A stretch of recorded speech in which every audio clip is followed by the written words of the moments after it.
Matthew chapter 24, the beginning of sorrows. When will this take place? I think it's already started. According to Christian theology and biblical scholarship, the beginning of sorrows, described in Matthew chapter 24, verses 4, 5, 6, 7, and 8, does not have a single agreed upon date on a calendar, but rather refers to an ongoing period of intensifying global distress that precedes the second coming of Jesus Christ. The Greek word used for sorrows, odinon, literally translates to birth pains. Bible scholars and major theological frameworks interpret the timing of these events through two primary lenses. Number one, the global and future end times view, futurism. The timing, this perspective states that the timeline began after Christ's ascension and continues today, escalating dramatically just before the tribulation period. The analogy, just like labor contractions, the specified signs, wars, rumors of wars, famines, pestilence, and earthquakes will increase in both frequency and severity as the world gets closer to the return of Christ. The current status. Many theologians argue that humanity has been experiencing these birth pains for centuries, but they will reach a global, undeniable crescendo in the final generation.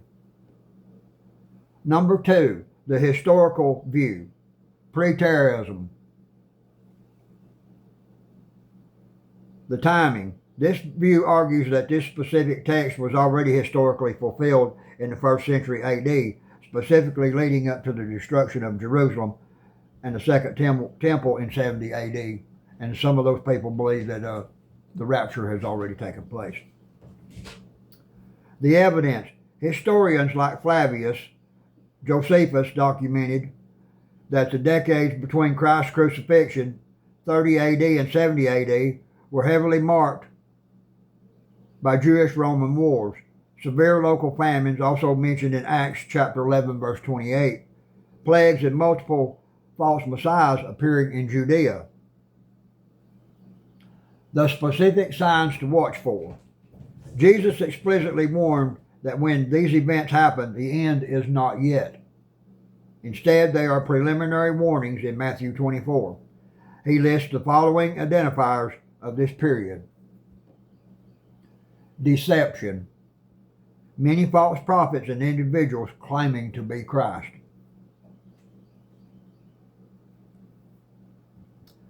Geopolitical conflict. Wars, rumors of wars, and nations rising against nations. Natural and humanitarian crisis. Famines, widespread diseases, pestilence, and earthquakes in various places. Ultimately, Jesus concluded the discourse by stating that no human knows the exact day or hour, or the actual end, meaning believers are called to live in perpetual readiness rather than attempting to calculate an exact date. I think it's already taking place. You are certainly not alone in that conclusion. Millions of people around the world look at current global events and feel exactly the same way. The biblical description of birth pains perfectly captures why it feels so relevant today. Events feel like they are accelerating and intensifying.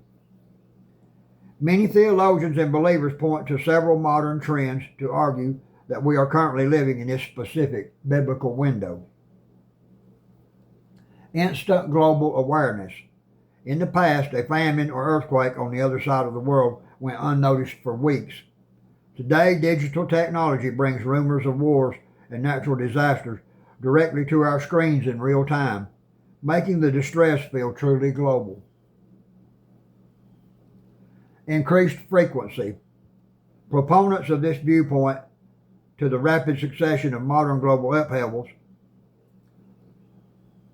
Increased frequency. Proponents of this viewpoint to the rapid succession of modern global upheavals, such as recent pandemics, shifting weather patterns, volcanic activity, and escalating geopolitical tensions as evidence that the contractions are getting closer together.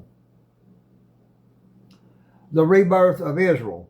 For those who see events as modern-day fulfillment, the re-establishment of Israel as a nation in 1948 is often viewed as the ultimate prophetic super sign that set the countdown for Matthew 24 into motion.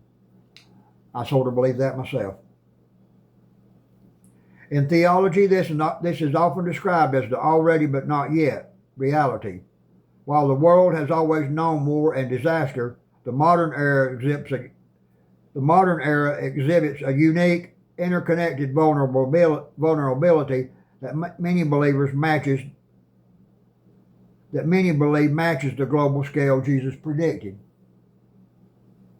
According to the text, the purpose of recognizing these signs isn't to cause fear or to set exact dates, but to serve as a spiritual wake-up call to live with focus, hope, and readiness.